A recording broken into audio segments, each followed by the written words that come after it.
লবিবাজির শিকার, পদ হারিয়ে বিস্ফোরক বনগাঁর শ্যামল রায়। বিধানসভা নির্বাচনের এক বছর আগে সংগঠনে বড়সড় রদবদল করলেন তৃণমূল সুপ্রিমো মমতা বন্দ্যোপাধ্যায়। বেশ কয়েকটি জেলায় পুরনোদের সরিয়ে সংগঠনে নতুনদের প্রাধান্য দেওয়া হয়েছে। প্রসঙ্গত, বনগাঁ জেলার চেয়ারম্যানের পদ থেকে বর্ষিয়ান শ্যামল রায়কে সরিয়ে সেই পদে বসানো হয়েছে রাজ্যসভার সাংসদ মমতাওয়ালা ঠাকুরকে। তবে পদ হারিয়ে বিস্ফোরক বনগাঁ সাংগঠনিক জেলার তৃণমূলের প্রাক্তন চেয়ারম্যান শ্যামল রায়। তিনি বলেন, আমি গোড়া থেকেই লবিবাজির শিকার। দলে নতুনদের মনে হয়েছে পুরনোদের না থাকাই ভালো। নতুন প্রজন্ম মনে করছে আমি থাকলে হয়তো দলের খারাপ হবে। অনেক রকম লবিবাজি হয়, তো সেই লবিবাজির শিকারও হতে পারি আমি। একদম লবিবাজির শিকার গোড়া থেকে। দলে খারাপ হতে পারে আমাকে নিয়ে, সেই চিন্তাভাবনা করেছে নতুন প্রজন্ম যে আসলে দলে থাকলে দল খারাপ হবে।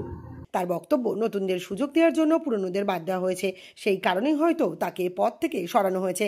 আমার মনে হয় দল খোঁজখবর তো নিচ্ছে, খোঁজখবর নেওয়ার ফলে তারা দেখেছে যে ওনার বয়স হয়েছে 70 বছর, আপাতত নতুনদের আসতে দিক, সেইভাবে হয়তো চেষ্টা করেছে, নতুনদের আসার জন্যই হয়তো চেষ্টা করেছে দল পুরনোদের আস্তে আস্তে বাদ দিয়ে নতুনরা আসুক। আমরাও চাই, পুরনো যারা আমরা আছি আমরাও চাই যে নতুন আসুক, সব নতুন যৌবন আসুক।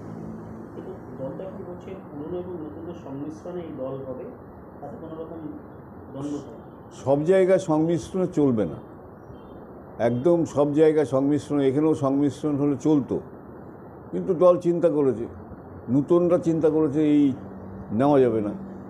নতুন পুরনো যখন সংমিশ্রণ হবে তখনই মানসিকতা আসবে যে সবাই মিলে করি।